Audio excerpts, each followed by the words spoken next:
Hello and welcome to the Mersey Sport Journal podcast, where we discuss all the latest sports news in Merseyside. I'm your host, Chris. Joining me today is Jess, Hello. Chris, Uh, Fraser, Yeah. Luke, Hello. Ewan, Hello. and Holly. Hello. It's been an important week once again for the two Merseyside clubs. Two massive wins for the mighty Everton against Bournemouth and Nottingham Forest, respectively. However, it's been an abysmal 7 days for the Red side of Liverpool as back-to-back draws against newly promoted sides Sunderland and Leeds, accompanied with Mo Salah's damning post-match interview on Saturday, leaves Arne Slot's position untenable. And also, just coming in, just as we were recording this, it's been reported that Mo Salah will not travel with the squad to Italy to face Inter Milan, and it's a decision that's been made by the board and Arne Slot. So more fuel has been added to the fire there. Luke, I'm going to come to you first. Obviously, the Mo Salah interview with he's being one of your best players. It's incredibly damning interview. How much do you think? Do you think his relationship with Slot has just completely broken down? And do you think it's sort of? Do you think this is sort of the beginning of the end for Salah at Liverpool? Yeah, definitely. The relationship. I mean, Salah's come out and said, hasn't he, that he doesn't have one with Slot anymore. Which makes me think, how long's that been going on? Is that since the start of the season, or is that just since he's been dropped the last 3 weeks? But to make them comments is just stupid, really. I mean, there's no need for it, especially when Dom Szoboszlai's come out in his post-match interview and said, what happened in the changes stays in the changes. That's for the players to know and the manager.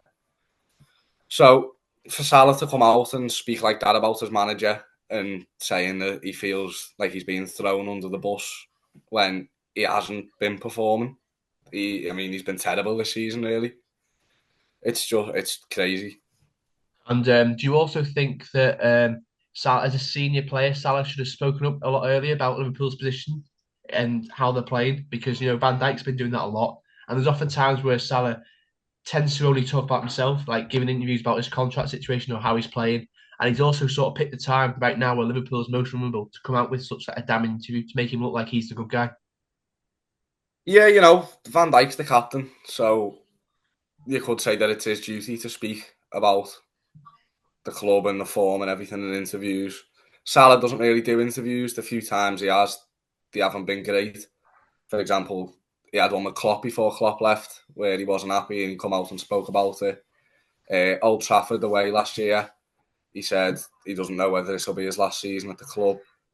But I don't think he's the type of person or player that's going to come out and speak to the public, to the journalists about the club's form. I just don't think he's like that. Whereas Van Dijk, he's your captain.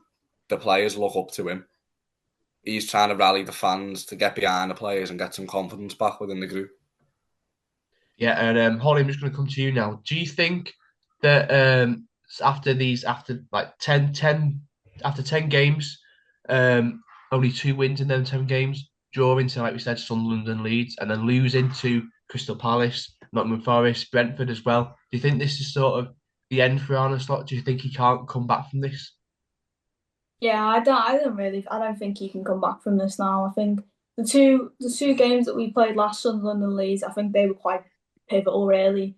I mean, he was given a lifeline when we beat a poor West Ham, because we did beat a poor West Ham. West Ham didn't do anything that game. He was given the lifeline there, and still nothing has changed. We're still playing the same players. Nothing's changed, and I think because of that interview, yes, on Saturday from Mo Salah, I think he has truly lost the dressing room, and I don't think he can get that back when Salah is such. Not that I agree with what Salah said, because I don't, but because Salah is such a senior player at the club, I think we're coming towards the end of that now. I don't think he can stay for much longer. Yeah, and obviously, I mean, as an Everton fan, I'd love it if Slot just stayed at the end of the season, see how far he can sort of take them down. But a manager in that position obviously doesn't always is normally sacked by now, especially at a club like Liverpool. On Salah again, do you think that this news that's just come out about not being got into the inter squad and been shunned by Slot? Do you think that's a very telltale sign? It is the beginning of the end, and that Liverpool are sort of looking towards life after post Mo Salah? Yeah, I do think, and I think we've been looking at life post Mo Salah since he signed the contract last year. I think I think that he knows that we are looking to replace him. I mean, there's plenty of rumours about us being linked with other wingers in the league. For example, Antoine Semenyo, we're pretty well linked with, and we're now quite linked because of this. We're quite linked with him to get him in January, and I think Mo Salah's aware of that. So yeah, I do think that Liverpool are currently looking for a life past Mo Salah. And obviously, on the other side of Merseyside, Everton, after getting thrashed about by Newcastle on last Saturday, they bounced back with two big wins against Bournemouth and Nottingham Forest. Particularly the Bournemouth win. I don't think we've ever won at the Vitality in the Premier League, and obviously uh, Sean Dyche coming back to Everton after being sacked and sort of not really sort of being given a massive beating. Fraser, how big do you think this is? Wins like this are for Everton, given the fears of maybe getting stuck into a relegation battle. Yeah, I think massive.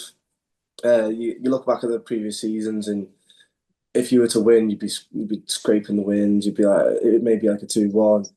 You wouldn't really see a team like an Everton team like this perform how they do, because as right now it looks like a strong team. Looks like a team that knows how to play with each other, knows how each other's gonna like which runs are gonna take, and players like Njai, Dewsbury Hall, they dominate your attack, and they perform.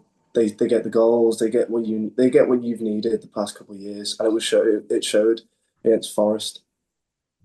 Yeah, and obviously a big player for us has been Iliman and Jai, who's arguably our best player. And after next week's game with Chelsea, he'll be off to AFCON along with Idrissa Gana who we have sort of been missing for a few games, so we've sort of been able to deal without him to an extent. How big a loss do you think that'll be? Because other players are going to have to come in and step up now.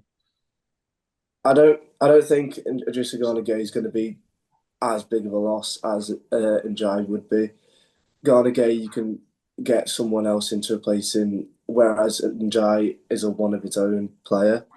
You've got players like McNeil and Tyler Diblin on the bench, but they've not got quite the same. They're not the same as Njai. But like Diblin, he can come in, prove himself.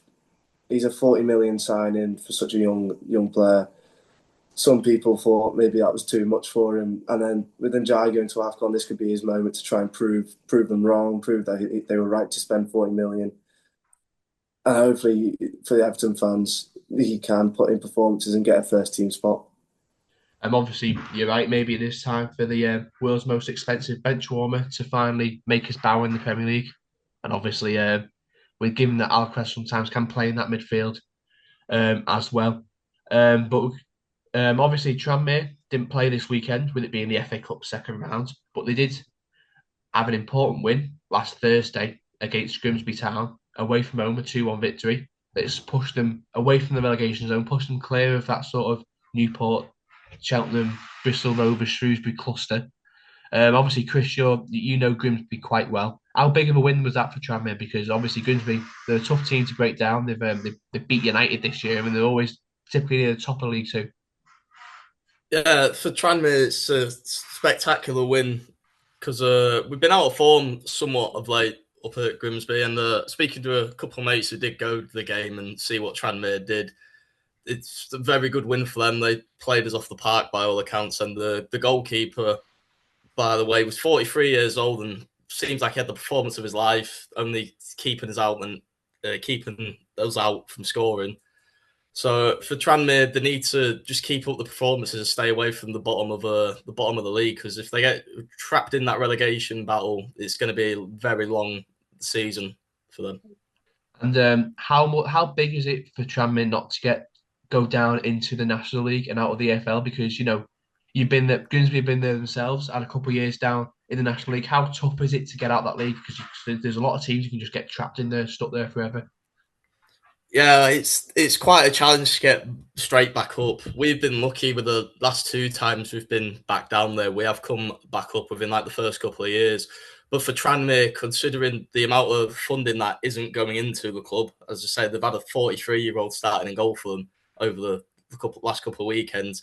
It could be quite a challenge for them to come and bounce back up straight away. And with there only being two promotion places in the National League, they don't want to be stuck down there for long. Yeah, obviously, big times ahead at Tranmere Rovers once again this season. We're going to move on now to our one of our match reports that we've been doing from one of our local amateur clubs, and that amateur club is Vauxhall Motors, who are based in Ellesmere Port and play in the Northern Premier League West Division.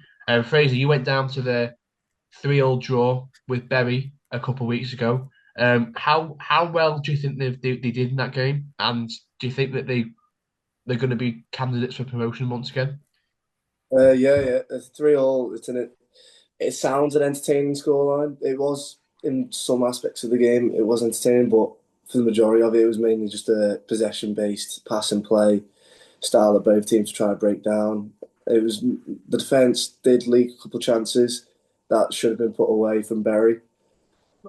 Bury are a team that have come back down the football leagues due to the financial difficulties, and I think Vauxhall's performance against them proved that the Motors can be promotion candidates. They should be considered tough opponents. So other teams should be worried about them. But I think their danger lies more in the back line because there's no links there. They kind of just like think that the other people will be there, but there's none. It's mainly the attack that keeps them in the games and keeps them focused and gets them actually to the top of the table. And yeah, obviously they are third at the moment as well, 5 points behind leaders Lower Breck, who have come up from the divisions below, and another Liverpool-based club. Do you think that they'll be able to get across the line this year and get promoted? Because obviously last year, I remember from when Widnes FC were in the league, they came agonisingly close to getting promoted on the final day and going up automatically, and then missed out in the playoffs. Yeah, I think there's a slight chance. There's obviously teams behind them that have games in hand, so they've got to be worried about that. They've got to make sure that they win their games from now, or at least win or draw. They can't afford any losses at this point. If they lose, and they could tumble down probably to ninth, 10th, and then lose all footing in the promotion race. I think with the teams behind them that have the games in hand, they cause a worry, and it can throw teams off. So I think if they just keep their heads down, focus on their own games, they should have a good chance of getting promoted. Well, thanks very much for that, Fraser. So our next order of business is in regards to Paddy Pimblett, who will be headlining the first UFC event on Paramount following the new broadcast deal, as he challenges Justin Gaethje for the interim lightweight title at UFC 324 in January of next year. And Chris is going to discuss this with me now. So, Chris, how big a fight is this for Paddy Pimblett? Yeah, it's Pimblett's first real big test in the UFC for me. It's his first title fight in any MMA promotion since he left Cage Warriors as well. But he's against someone in Justin Gaethje who's now getting in the latter stage of his career, 35, and for him it's his last proper title fight in my opinion for Gaethje. So Pimblett will have to be really up for it if he wants to get the glory. And do you think he deserves to get a fight like this? Because obviously he's a big media staple of UFC, especially in this country. But do you think he does deserve to be in a big fight like this? I think the matchmakers have given a great chance here. Whether he deserves it, me personally, I do not think so. I think it should be Arman Sarukian fighting for the belt. But obviously, because Tapoya's had to step away for personal reasons, Sarukian can't get the belt, the title shot straight away. So for Pimblett, it's a great chance to become interim champion and then maybe face Tapoya or Arman in the coming summer months. And how much do you think this will inspire the future generation of fighters in Liverpool? Because obviously you've had Meatball Molly, who came up about the same time as Paddy Pimblett, and Luke Riley from Widnes, who had his first UFC fight a couple of weeks ago. So there is a lot of more local interest in UFC and combat sports than there ever has been before. Yeah, I think it's probably one of the most grabbing sports in the area, MMA, UFC. So, and as you said, there's been a couple of local lads who've just fought on the UFC Qatar card, Shamrock and Luke Riley. One lost and the other one won. So for the area, I think it could be huge to have the first UFC champion from Liverpool, and only I think the fourth or fifth British MMA champion in the UFC as well. So for the area, it could really get more drive, and we could hopefully see again a UFC event come to Liverpool once more after he wins or may win. And how do you sort of fancy his chance in the fight? Because, like you said, Getch's he's a tough cookie. He's not going to just lie down and get his head kicked in. Yeah, no, Gaethje is a veteran now in the UFC. He's 35 and 26 wins to 5 losses, and he's had interim title fights before, so it's not going to be easy for him. And he's coming off a great win against Rafael Fiziev as well. So for Pimblett, I think the main goals would be to get him on the ground early, and I could see Paddy Pimblett submitting him in round 3 to win the interim belt. Well, thanks very much for that, Chris. Next up, we're going to be discussing our backgrounder article, which is one of the main feature articles on our website, and it is all about wheelchair sports in the area. I'm going to bring Ewan in now, who's going to discuss about Liverpool Basketball Club. So, Ewan, how much funding did the club get, and how difficult is it for them to finance themselves? It's sort of the wheelchair basketball division of Liverpool Basketball Club. Their funding sort of comes on a trickle down system from the main club itself. So any profits that the club makes in general get split, and obviously a portion of that will go to the team for hiring out training facilities, things like that. The chairs are the main cost of everything that you've got to do with in terms of playing or training. Really, they cost anywhere from £2,000 to £3,000 because you've got a specialised sports chair to play the game. Repairs cost a lot as well. I spoke to Jake, who is the player manager for the team, ex GB athlete as well, and it was about £800 for a small replacement band in the chair, and that was all self-funded. So they don't really get a lot in terms of finances from elsewhere, really, to support the club. And how much does that sort of affect new members coming in? Because I can imagine it's quite hard, particularly when there's people who coming in with where they can't fund the correct equipment for the wheelchairs and all that. Yeah, it is. It's really difficult. It's sort of non-existent, really, in the short time that I've spent with them, having new people come in because of the cost of chairs. People who want to go and try it out are not going to go and spend that amount of money in case they don't like it. And the club aren't going to spend that amount of money if they won't get people in through the door to play. So it's sort of at a complete standstill. They have to rely on charity events, fundraisers, organisations, that type of thing, to raise money in order to get chairs for new people to join the team. And does the club offer in terms of maybe like do they have to go to like a more competitive angle, or is it just merely recreational? They are competitive. They are in a league. They are in the North. I think it's the North Wheelchair Division. So they travel up and down the country. They do play. The training sessions are sort of split. It's about 2 hours long, split between. There's an hour of sort of tactics, focused, shape, passing patterns, that type of thing, and then the last sort of hour, half an hour is recreation. It's a bit of fun. It's a group of people getting together, shooting, just doing what they really like. It's an escape, really. That's what they treat it as.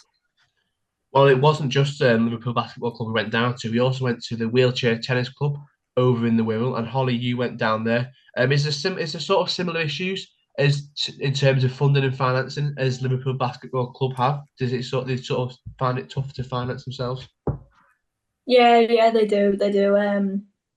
They pretty much do the exact same as what the basketball club do. They just use their revenues and their profits from like they have like a clubhouse, so like any profits that they make from there, they'll pass down because the tennis club has actually bought, I think it's about 5 or 6 chairs, that are adapted to play tennis and to fit into the specific courts that they've got at the tennis club.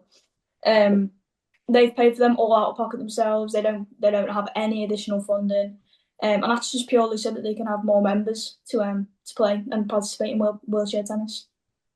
And how do they find it quite hard to get new members in with like the funding issues they have?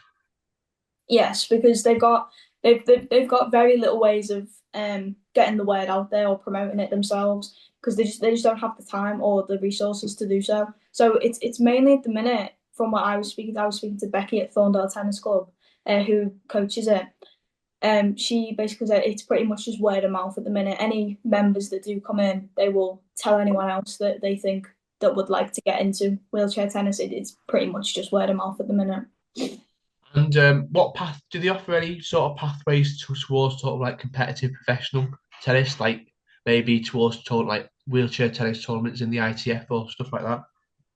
At the minute, it's very, very limited because, like I said, they just simply do not have the resources on top of buying the actual wheelchairs and all the adaptations to the wheelchairs themselves. They just simply don't have the resources. But for other tennis clubs on the world, they do. They offer training sessions just like in house with the tennis club themselves. They also offer like to play against other um players of wheelchair tennis at other tennis clubs on the world. So there's a couple. There's Heswell, I'm pretty sure, who do it alongside Thorndale as well. Well, thanks very much for that. Now we're going to move on to talk about another one of our articles in the on our website regarding Liverpool John Moores' Liverpool Running Club, which is a running club open to all, very inclusive, open to all, both men and women, and even holds women-only sessions. So, Jess, I'm going to bring you in on this one. What's it? What are these sessions sort of like? They're very inclusive. So the Run Club itself has grown from only a handful of members to over 100 with just a year, and it's mainly because they're so inclusive with ability, and they're just a community that really wants to make everyone feel welcomed. And obviously, like we said, we've got women's only sessions. How what are these? What are these sessions sort of like? How many do they get? Like a good amount of people going to them? Yeah, so a lot of people didn't really feel welcome just in an all gender run club, so they started doing women sessions, and that's what really like boosted their participants in the run club. They've like nearly doubled because of the amount of women that want to join. And how big, how good are these women's only sessions in terms of keeping people safe? Because I know a lot of women, especially around this time, but it's getting darker, they don't really want to be running out late at night, and they also have a few fears of maybe getting attacked, particularly when they're running on their own. Yeah, it really gives them a safe space. So there's a lot of girls that run. The charity officer who I've spoken to, she is on the runs, and some of the other committee members are also on the runs, so they do groups within paces, so everyone's got someone who's keeping them safe, making sure that they're not getting run over or getting attacked or anything like that. And it really just gives the girls a safe space where they feel welcomed by people that have the same interests. Well, thanks very much for that, Jess. So we're going to go on to our last order of business, which is regarding the PDC World Darts Championship, which starts on Thursday. Luke Littler is I say headline, and he's on second last on the evening session against the Lithuanian Darius Labanauskas. And we've also got the Buddy Boy, former world champion Michael Smith, playing Lisa Ashton in a local derby. So Chris, I'll bring you in on this one. What's it? How big a game is this for Littler? How much is he sort of approaching it? Because he's had a really good year. There's the pressure. He's got to defend finalist money from 2 years ago, and he's also got the lure of this £1 million going to the winner. But with these short format games, it's very easy for players to get caught out. Yeah, for Littler defending now, obviously ranked number 1 in the world and defending all that money, it could it could be a tricky little game for him, especially if he lets a couple legs go early, which we see him do last year when he was slipping up at times, maybe letting the pressure get to him. But for Labanowskis, if there was ever a time to cause a major upset, it'd be now on the first day of the World Championships and knock out the reigning world champion and the reigning world number one. And well, yeah, Labanowskis, he's not a stranger to these big tournaments. He beat Barry Van Barneveld in his first ever event, and he also got to the quarterfinal a few years back as well. And obviously, we've seen Littler last year in his first game against Ryan Meikle slip up, lose the first set, and look a bit dodgy in parts. But Michael, like I said, Michael Smith's also played on that first night. He's had a lot of issues with injuries, arthritis, and he's not played in the Grand Prix or the Grand Slam or the match play, sorry. And he's also when he played the Grand Slam, he sort of looked like he was moving okay, but in my head at the Players Championship Finals, he seems to look in pain again. Which version of Michael Smith do you think we're gonna see? I think we're not going to see the bully boy we all want to see from 3 years ago now in that amazing final against Van Gerwen. I think that bully boy is gone, unfortunately, with all the injuries and now his arthritis as well, really starting to affect his games. So I think Leisha Ashton might cause a huge upset here against Michael Smith. I think she might win. A big upset on the first night, eh? There's also the bullet, Stephen Bunting, who is sort of started the year off quite well. He's been out of form recently. They had a poor Premier League campaign. He's gone out early in a couple of the majors, facing the talented young Pole, Sebastian Bialeski, who it definitely certainly won't be a pushover. So, Luke, do you think this is a potential banana skin for Bunting, considering they were the short format and how good Bialeski's been this year? Yeah, it could be. Bunting, he had a decent run last year in the PDC. He is a fan favourite. The fans are always going to be on his side. But first round, anything could happen. All it takes is a couple of mistakes and your opponent to capitalise, and then next thing you know, you're out. And you've also got Dave Chizzy Chisnell, he's really been struggling recently. He's just not found any sort of consistency. Looking like he could potentially drop out the top 32 soon as well. He's facing off against the Queen of the Palace, Fallon Sherrick, who, although she's a fan favourite and the crowd get behind her, she's sort of had a few inconsistencies. She's sort of, like Chisnell, offers chances up to players. How do you see this one sort of faring? I think it'll be a tough matchup, but I think Sherrick might just edge it. I don't know why. I've just got a feeling that she's going to do all right this year, and she's going to have a fairly decent run. And then finally, there's also a few other players here as well who could challenge. You've got Luke Humphreys, who'll be looking to win his crown back that he lost last year. Michael Van Gerwen, hoping to get back some former glory. Got a nice little section as well to get through. You've also got Danny Noppert, who's been in the form of his life, made 4 semi-finals this year, hoping to get in the Premier League. Jan van Veen as well, the European champion, can do bits. And you've also got some other young players like Bradley Brooks from Blackburn, who can certainly do some stuff as well. So I'm going to come to you first, Chris. Who would you sort of say is your dark horse, or someone who could probably potentially come up and push the big boys? I think it's one of the names you mentioned. I'm backing Gian Van Veen to have a really good run at the championships this year. I think the rivalry will serve the next 5-10 years of him and Littler. That's going to be the big main one. Now, we've seen him in the youth championships battling for a while, and obviously at Butland a couple of years ago as well, they had a cracker of a final there. So for me, Gian Van Veen's going to be the one to look out for, definitely. And what about you, Luke? Yeah, I agree with Chris. I think he's had a good year. I think he could go far in this tournament. Yeah, and obviously the World Championship starts on Thursday at 7:00 live from Alexandra Palace. So that's it for this week. Next week we'll continue to review the recent games from Liverpool and Everton. Liverpool obviously got that Champions League game in midweek against Inter Milan, and Everton travelling to Chelsea. All those games, the last games that those clubs will play before the AFCON, before the certain players go off to AFCON, and we'll also be reviewing what sort of happened so far this year's World Championship. See if some of the local heroes have managed to make their way through to the second round and move one game away from coming back after Christmas. So until then, we'll see you next time.